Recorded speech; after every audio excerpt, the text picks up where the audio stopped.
Awake to my voice and hear the call within. Embrace the fear inside. Surrender your mind tonight again.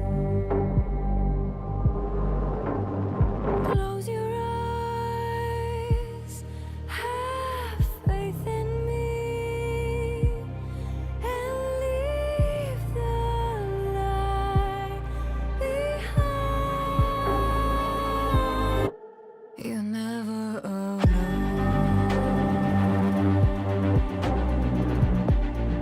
Whenever it's gone, let the shadows take hold.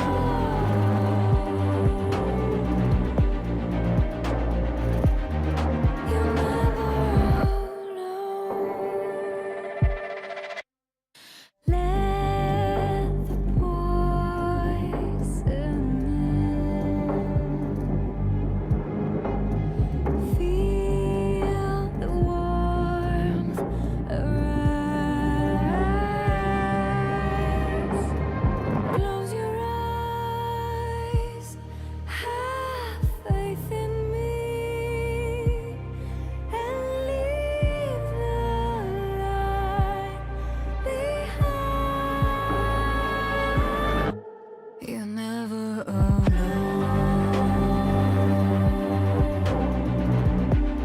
Whenever it's gone, let the shadows take hold.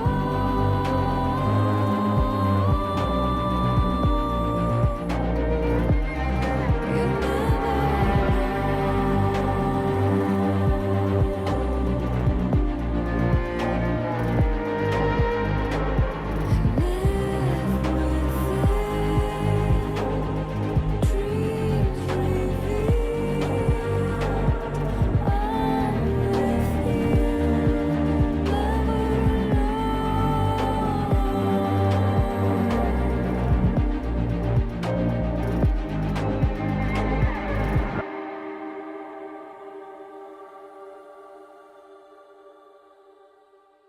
soon you'll be set truly free from all those chains you bear.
Tell me, where do I go? Tell me, where do I take us? Your heart is starting to slow. May the water be safe. As I dive in, bloodstains washing underneath our waves. I'll be reaching out to keep you safe. As we fall, I can't hold on much longer. We're drifting down to the other side.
The night beckons while you dream.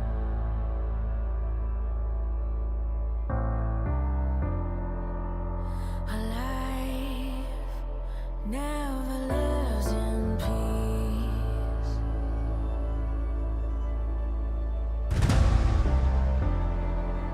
As you stand upon the edge, woven by a single thread, and fate may fall down upon you, while the devil is knocking right at your door.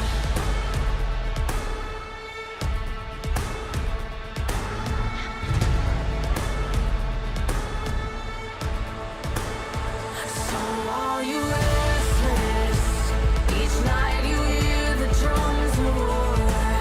Awaken, awaken, the voice begins to call you while you hunger.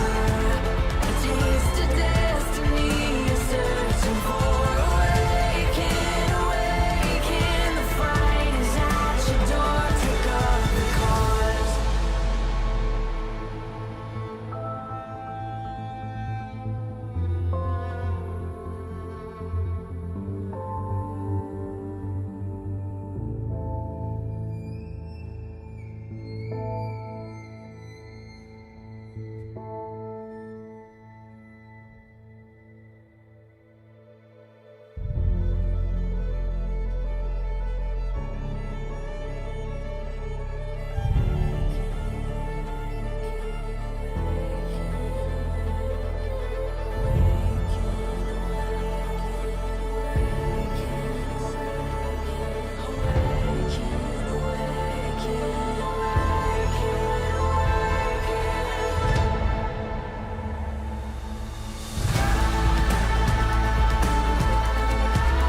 As you stand upon the edge, hanging in the balance, and flame may fall down upon you, while the devil is knocking.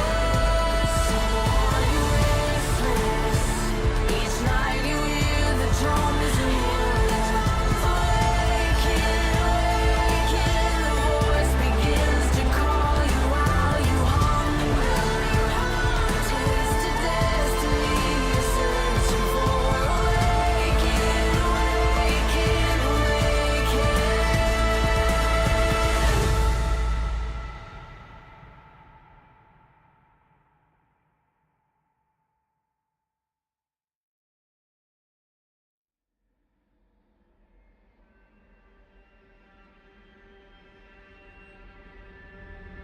When feels like calm and wind stands still, run home, run home. As the crows make night of the fading sun, hide now, hide now.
a lot of damage and the shutdown. This is one fight that I feel Huge Wukong. stolen. He sees it. Oh my god, the early game is so deadly with this. And he used to steal the mountain break. Oh my god, look at that. Flash double. Holy crap.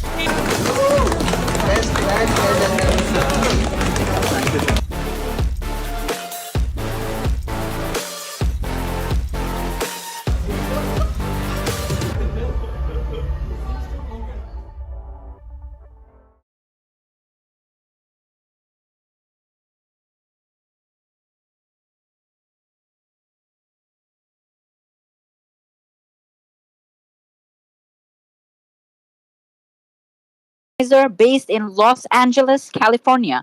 And my goodness, I never thought I'd see this day, but it's absolutely breathtaking knowing the league scene is growing oh so fast here in South Asia. At the beginning of this year, Riot Games did indeed make way for us with the new South Asia League and TFT servers. Tonight, yet again, we come together in order to celebrate the game which is but a part of our lives, in which we have made so many memories, forged so many relations, faced so many unyielding opponents. An esport boasting over 152 million players as of 2023. This is League of Legends, a MOBA which is without a doubt the most popular in the world today. Tonight, we have yet another phenomenal tournament in our hands, much thanks to our organizers, SMG, a proud presence in the industry since 2014, who have been the organizers of over 50 tournaments. I am Siv, and I'm joined here by Terex. Thank you, Siv. It's a wonderful opportunity to cast alongside you. I will be hoping for an exciting and a wonderful game. Indeed, the pleasure is mine. Terex Bro, are you excited about tonight? Yeah, we're moving into the quarterfinals. We got to see such amazing battles in the first rounds, the first few rounds in the group stages where the teams really got to show their flair. So how do you think tonight's going to go? Are we in for a party or what? Uh, from the day one and also from the day first match, it's been a wonderful matches and everyone is playing so well and the games are so close. It's really exciting to see every matches. I'm just hoping that this the game will be really exciting and very action packed with bloodbath and there will be a lot of fighting. So yeah, I'm I really wonderful. Indeed, we can expect a bloodbath. You know, all the teams which have made to the quarterfinals, they have really showed their skills and their strategies in action. And, you know, we've got amazing matches right here for you. All of you who are watching, we hope you're enjoying it and are as excited as we are for what's to come. And yeah, it's going to be absolutely amazing. And we're going to be waiting for the first match. We're going to be moving into the drafting phase soon. So yeah, please feel free to let us know in the comments what you feel about tonight's games. And it seems like we are here in the drafting phase. 4-4 skill not found versus Temple of Kings.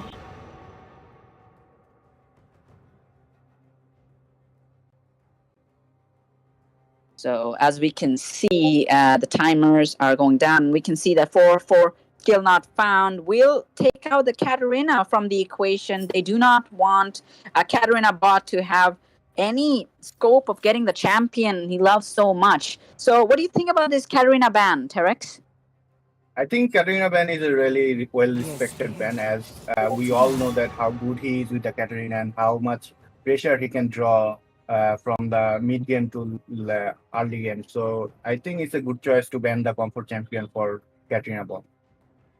Right, that comfort champ will be taken out, and we know Katarina, once she does get ahead, it becomes a problem for anyone, and you know, we don't want that champion to snowball. 4-4 skill not found does not want that champ in the equation. And we can see Temple of Kings will take out the Akali. Yeah, What are you Akali ban, talking about the Akali ban over there? Akali ban I think is a really strong pick at the moment, and it's also a very well-rounded blind pick. So I don't think they want to give the Akali to the other side. And we can see that Silas and Yone are getting banned for skill not found, are really targeting Katarina bot over here. Silas being not only a very strong champ early on with all those buffs and the strength he possesses with his skills, but and the sustainability. But once he does manage to get ahead with a few kills, not only is he tanky, but killing him is very problematic with the Conqueror on his side. And the Yone ban is very consequential considering the Yone's ultimate is absolutely a team fight destroyer.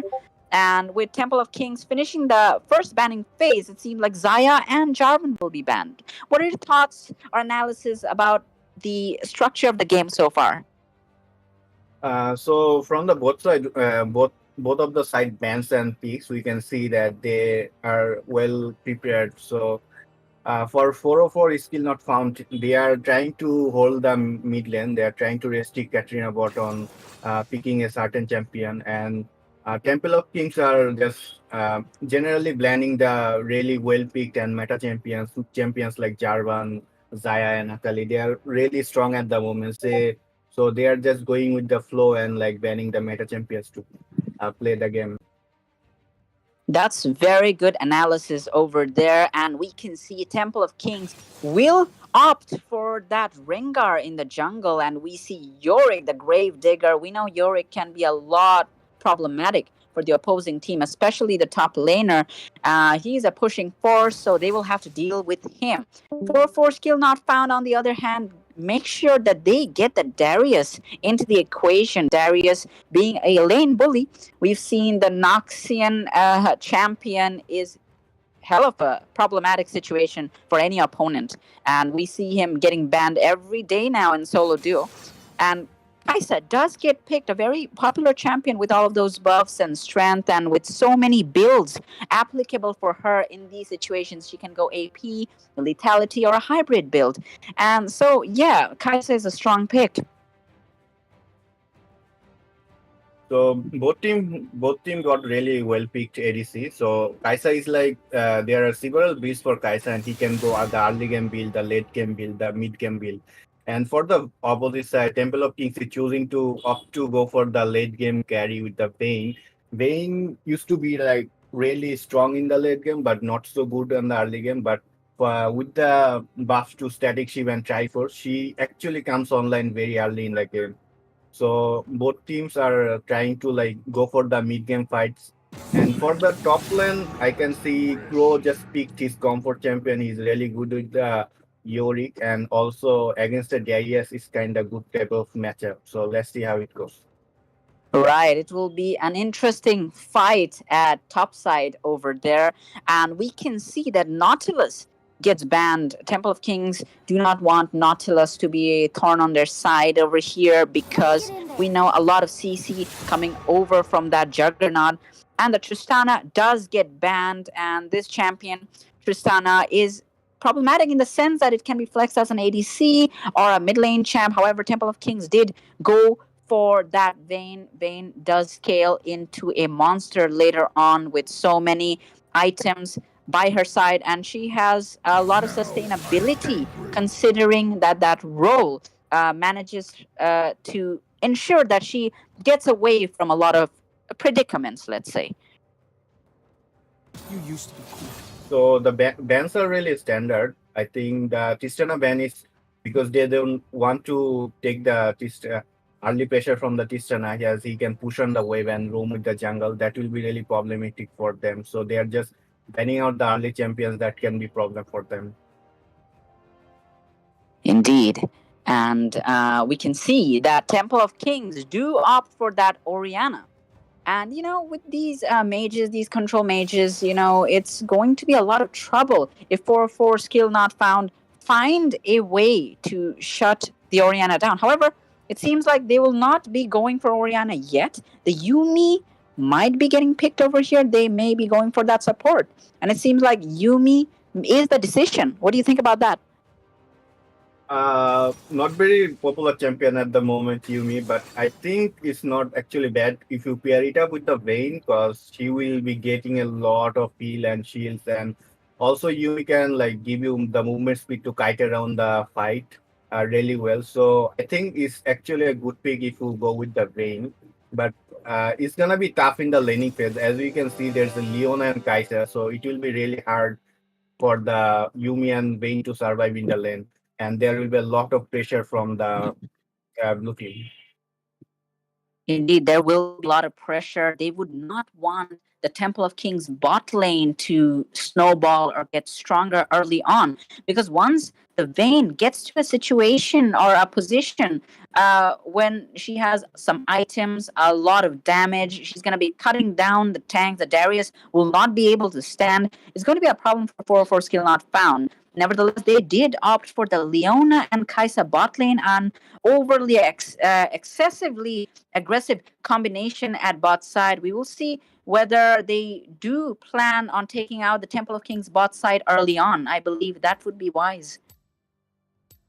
Yes, Temple of Kings has a really scaling bot lane, and so they need to be targeted early on. They need to 404 need to pressure early and make sure that Vayne enemy is not going stable. Even if they go even in the laning phase, they will be really strong in the mid game. So they need to make sure they are like properly managing the wave and like trying for the dive in the bot lane, because it's a Yumi and Vayne bot lane. They are really helpless in the lane. But once they get out the laning phase, it will be a really strong combo for Temple of Kings. Right, you are, my friend, and it seems like the bands are all set. The picks are all set as well. And as for combinations, I would like to talk about Temple of Kings a little bit. All right, Temple of Kings, a name which we're very familiar with, the team which represented India in the Asian Games in the past, a team known for its excellence and experience, employing and executing game strategies of all formats, right? I mean, they're a well known team. Okay, they have secured their names as one of the best teams of South Asia, and they have had an unsurprisingly dominating performance in the group stage. Kai and his team are ready to proceed as planned.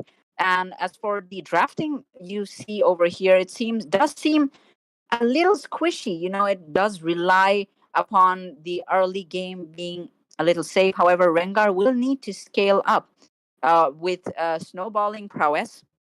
On the other hand, what do you think about 404 Skill Not Found's team? I believe Temple of Kings have a pretty balanced team. If they manage to pull it off, they'll get ahead. So for 404, they are working for the team fight composition. They have a Leona and Syndra. They can, if the Leona can ult or give a good engage, they can all follow up with the Darius and the Syndra stun, and then Kha'Zix can go in for the assassination in the backline, or and Kaisa can also follow up in the engage. So 404 has a good, well-rounded team comp for the team fight, but they need to make sure that they are not getting behind in the laning phase. Because if they are getting behind in the laning phase with a team fighting comp, they cannot engage, they cannot team fight, and that will be a really messy situation for them. Right. 404 have found their place here at the quarterfinals after having taken down Kree and Jahibanas in the group stage. Yet, they have had matches where things didn't go their way as PNX had taken them down. Nevertheless, the stars had aligned for them as if they were destined to be in the quarterfinals. The two other teams which they were supposed to face, they did not show up, and now they have to stand their ground against one of the best teams out there. And I feel that they have they did indeed go for a very standard combination over here. The team fight, as you have said, Terex, is phenomenal. It will just go down to see how the execution is, you know, like how you play your respective champion. Yes, the both teams have like a different game plan for them. So TOK wants to fight in the early game and snowball from the Ahri, and the Rengar needs to snowball so they can like go into a good mid game. Indeed, indeed. And we're waiting for the feed. It's going to be an intense game. I just cannot wait. And getting to see Temple of Kings in action, you know, it's just a pleasure on its own. You know, they have had substantial experience. 404 skill not found will have to prove themselves over here. Yes, Temple of Kings, they have like extraordinary players, and they're all of them are like so good and well-rounded player. They can play almost any play style, and they prove themselves how good they are by becoming the best team in South Asia. Right, right. And we thank all of those who are watching, all of those who are enjoying this tournament with us. Thank you very much for supporting us. We're trying to celebrate League of Legends here tonight, and what a fantastic night it is. We're hoping for some phenomenal matches. So, yeah. What do you say, Terex? Do you have bets on anyone? Do you think anyone's got the upper hand over here? As we all know, the Temple of Kings are really favorite on this one, and I'm pretty sure like most of the audience are also favoring in their team. But I also hoping for a like close game and a really good fight from the 404, as they have opted for a good team comp. They have actually a really comp that can win the game, but they need to be able to execute their plan properly and play the game the way they want to, so that they can go for a good mid game with the team fight they have. Indeed, really well said, well analyzed over there. And you see, when you go into this stage of the tournament, where the quarterfinals, we've had extensive group stage matches yesterday. And when we come over here, it becomes a matter of whether the players are managing to keep their nerves right. Like it's a matter of a lot of pressure, first of all, okay, because they don't want to get taken down. All these teams which have survived the onslaught at the preliminary stages, or like the earlier rounds, is we have to consider that these teams which stand right now, they have experience, they have a plan, and they will be looking to execute it. And a lot of planning goes on to the drafting phase, wouldn't you say? A lot of it. Yes, drafting phase is really important for most of the team, and in the drafting phase, you make the plans of how you're gonna play the early game, how you're gonna play the mid game, and how the transition will go. So the drafting is like I would say like the 50% of the game. So whichever team gets a good drafting is gonna be really good for them to play the game. And without a proper plan or proper drafting phase, it will be really hard to transition into the game plan you want to actually execute.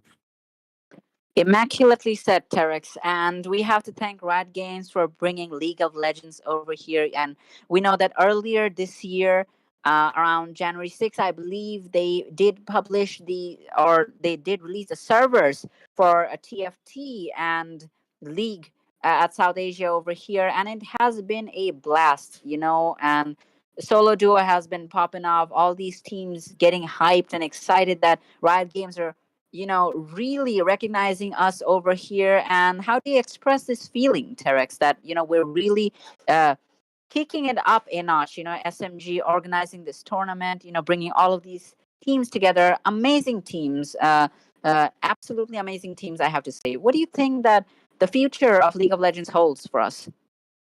First of all, I want to say that the official server getting launched was really exciting for all the people from our side, and they were really waiting for the server. It was a really grand event for everyone.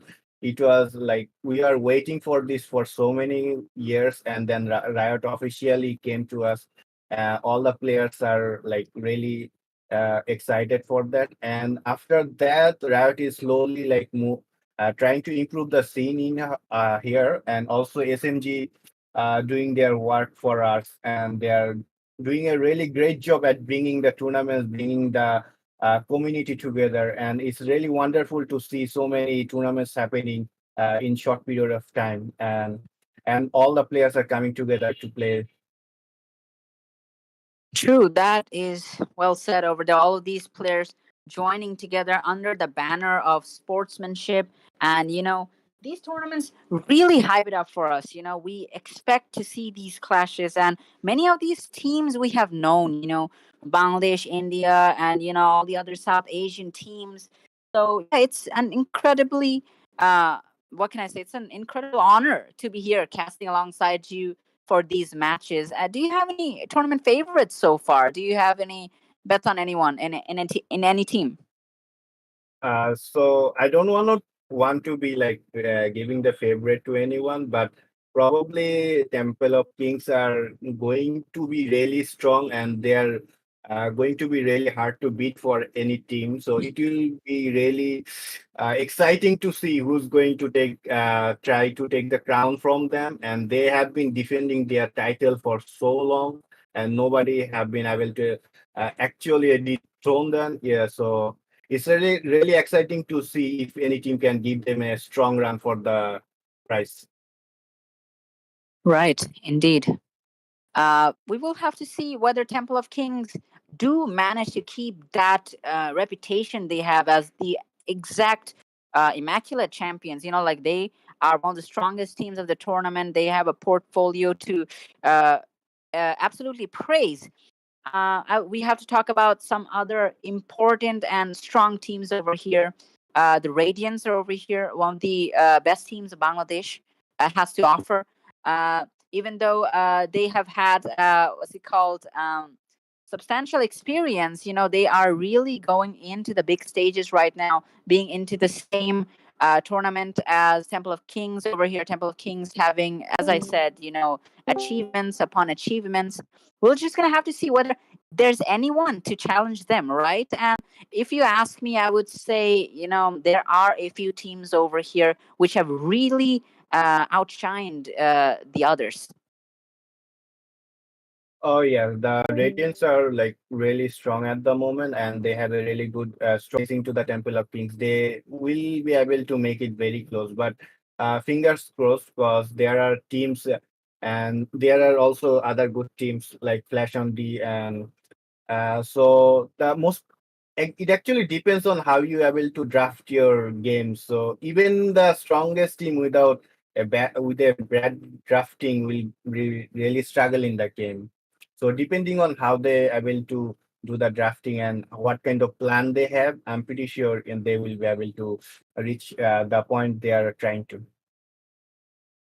True. The drafting phases are important, and we spend a lot of time, talking about the drafting phase over here because it is a unique moment before that match where all the teams come together and just think about what they're going to be playing. And one mistake may prove to be fatal because whether the other team is tanky enough, whether the other team is squishy enough, all of these come into the consideration while picking their champions. And I would say that 404 did indeed go for a very standard build. However, I would like to see how the Kazakhs comes into play over here. Kazakhs versus Rengar. Do you understand what's gonna be happening? It's gonna be a slaughter. Both of those lore-wise, both of these champions are rivals or enemies.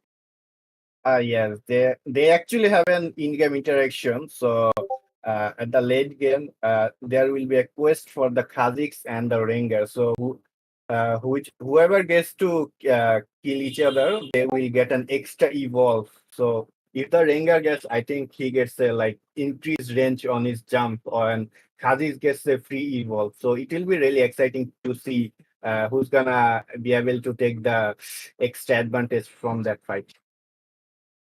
Indeed. And all those who are watching, we're waiting for the feed. The feed should be coming shortly.